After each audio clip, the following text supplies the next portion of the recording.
మన గోదావరి చేపల కర్రీ గురించి చెప్పాలంటే ఒక ఎమోషన్ లాగా ఉంటుంది కదా. ఎస్పెషల్లీ మన సైడ్లో దొరికే ఫ్రెష్ చేపలతో చేసే కర్రీస్కి సెపరేట్ ఫ్యాన్ బేస్ ఉంటుంది. చాలా మంత్స్ తర్వాత అమ్మ వాళ్ళ ఇంటికి వచ్చానండి. అమ్మ చేస్తున్నటువంటి కొయ్యంగ చేపల ఇగురు, పండుగప్పల ఇగురు, ఆ స్మెల్కే మొత్తం టైట్నెస్ అంతా పోయిందనమాట. మన గోదావరి సైడ్లో ఫిష్ అంటే జస్ట్ ఫుడ్ కాదండి, అది ఒక ట్రెడిషన్, ఒక ఎమోషన్. మార్నింగ్ ఫ్రెష్గా మార్కెట్ నుంచి తెచ్చిన చేపలు క్లీన్ చేసి అమ్మ ఓన్ స్టైల్లో మసాలా ప్రిపేర్ చేస్తుంది. చాలా టేస్టీగా ఉంటాయండి. అస్సలు నిజంగా 1 ఇయర్ అవుతుందన్నమాట ఫిష్ కర్రీ తిని. మా సైడ్ అస్సలు బాగోదండి, టేస్ట్ అస్సలు ఉండదు. ఎంత బాగా ట్రై చేసినా సరే ఫిష్ కర్రీ అనేది అస్సలు టేస్ట్ ఉండదన్నమాట. ఇక్కడైతే మనకి అప్పటికప్పుడే ఫ్రెష్గా దొరుకుతాయి కదా, టేస్ట్ అయితే భలే ఉంటుంది. ఎస్పెషల్లీ కొయ్యంగ చేపల ఇగురు అంటే స్పైసీ లవర్స్కి హెవెన్ లాంటిది కదా. హాట్ రైస్ మీద ఇగురు వేసుకుని తింటే నెక్స్ట్ లెవెల్ సాటిస్ఫాక్షన్. పండుగప్ప కూడా తక్కువేమీ కాదండి. అల్లుళ్ళు ఇంటికి వచ్చినప్పుడు ఈ పండుగప్ప, చందువా కర్రీలు చేస్తారనమాట. ఇది మనకి 25 నుంచి 30 కేజెస్ వరకు ఉంటుందండి. వాటాలు వేసుకుని పంచుకుంటారు. భలే ఉంటుందన్నమాట ఇది కూడా. ఫిష్ కర్రీ తినాలనుకుంటే కనుక ఖచ్చితంగా గోదావరి సైడ్ రావాల్సిందేనండి. అంత బాగుంటుంది టేస్ట్ అనేది.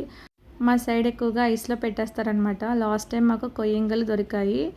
సో అది ఒక 20% టేస్ట్ అయితే ఉందండి. బట్ ఇక్కడ తినేదైతే సూపర్ అనమాట. అమ్మ చేసింది ఎక్స్ట్రాడినరీ, ఇంకా చెప్పలేని మాటల్లోని అంత బాగుంటుంది ఫిష్ అనేది. తప్పకుండా టేస్ట్ చేయాల్సిందేనండి. ఇది కొయ్యింగ్ అనమాట, ఫుల్ కవ్వుతూ ఉంది కదా, టేస్ట్ అయితే వేరే లెవెల్ అండి. సో అక్కడ మాకు రెడ్ కలర్లో ఉంది కదా, మా అక్కడైతే మాకు కలర్ వేసేస్తున్నారు. ఇదైతే ఒరిజినల్ అనమాట. కర్రీ ఏ చేపల కర్రీ అయినా ఒకేలా ఉంటుందండి. మనం తీసుకునే ఫ్రెష్ ఫిష్ బట్టి టేస్ట్ అనేది ఉంటుందండి. ముందుగా ఆయిల్ వేసుకున్నాక పచ్చిమిర్చి ఫ్రై చేసి ఆనియన్ ముక్కలు కూడా ఫ్రై చేసుకోవాలి. మిక్సీ జార్లో ఆనియన్స్, అల్లం వెల్లుల్లి, ధనియాలు, జీలకర్ర, లవంగాలు, దాల్చిన చెక్క ఇవి మాత్రమే మిక్సీ పట్టి వేస్తారనమాట. వేసుకునే వాళ్ళు గసగసాలు కూడా వేసుకుంటారండి. వీటిని బాగా ఫ్రై చేసుకోవాలి. తగినంత సాల్ట్ వేసుకుని బాగా ఫ్రై చేయాలి. ఈ ఫిష్ కర్రీకి ఆయిల్ కూడా ఎక్కువే పడుతుందండి. ఏ ఫిష్ కర్రీకైనా సరే ఆయిల్ అనేది ఎక్కువ పడుతుంది. ఇలా బాగా ఫ్రై చేసినాక కారం అనేది వేసుకోవాలి. కారం కూడా ఎక్కువే పడుతుందండి నాన్ వెజ్ కర్రీస్కి. వేసుకుని బాగా ఫ్రై చేసుకోండి. ఇక్కడ అమ్మ చాలా ఫాస్ట్గా చేసేస్తుంది. నా చేత అసలు వీడియో తీనివ్వట్లేదు అనమాట. దిష్టి అంటుంది, అలా తీయకూడదని. లాస్ట్ టైం కూడా తీయడానికి చాలా ట్రై చేశానండి చందువా కర్రీ, అసలు తీనివ్వలేదు. ఈసారి ఏదోలాగా తిడుతున్నా సరే పట్టించుకోకుండా ట్రై చేస్తున్నాను. సో మసాలా బాగా మగ్గిన తర్వాత చాప ముక్కలు వేసేసుకుని ఈ విధంగా గరిట లేకుండా కలుపుకుంటారండి.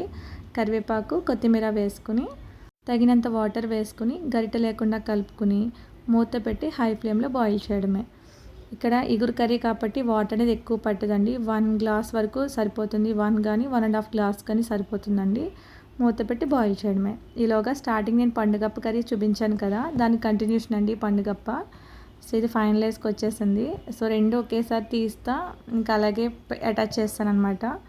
సో పండుగప్ప కూడా చాలామంది ఫ్యాన్స్ ఉన్నారు. సో ఇది కర్రీ దగ్గరకు వచ్చేసిందండి. మనకి గ్రేవీ అనేది కొంచెం దగ్గర పడినప్పుడు స్టవ్ ఆఫ్ చేసుకోవడమే. నేనైతే నెంబర్ ఆఫ్ టైమ్స్ చూస్తాను. మా అమ్మ జస్ట్ ఒక 2-3 టైమ్స్ అయితేనే హై ఫ్లేమ్లో మ్యాక్సిమం పెట్టేసిందండి. దగ్గర పడిన తర్వాత లో ఫ్లేమ్లో పెట్టిందనమాట.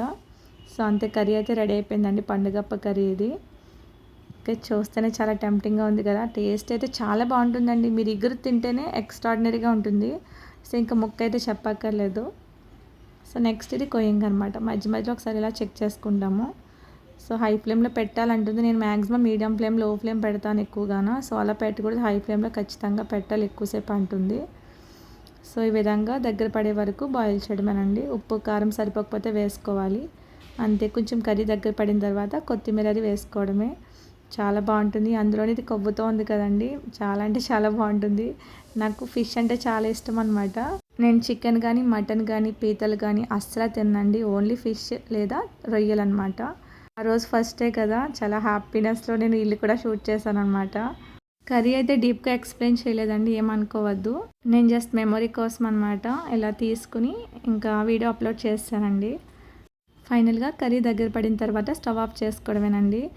మా శ్రీవారి ఆఫీస్ వాళ్ళకి చాలా నచ్చుతాయండి మా కర్రీస్ అంటేని. నిజంగా ఈ ఫిష్ కర్రీ టేస్ట్ చేస్తే మాత్రం ఖచ్చితంగా ఫిదా అయిపోతారు. వీడియో అయితే సరిగ్గా ఎక్స్ప్లెయిన్ చేయలేదండి, నేను జస్ట్ నా ఎమోషన్స్ని సేవ్ చేసుకున్నాను. మీకు ఈ వీడియో నచ్చితే ఒక్క లైక్ చేయండి. Thank you.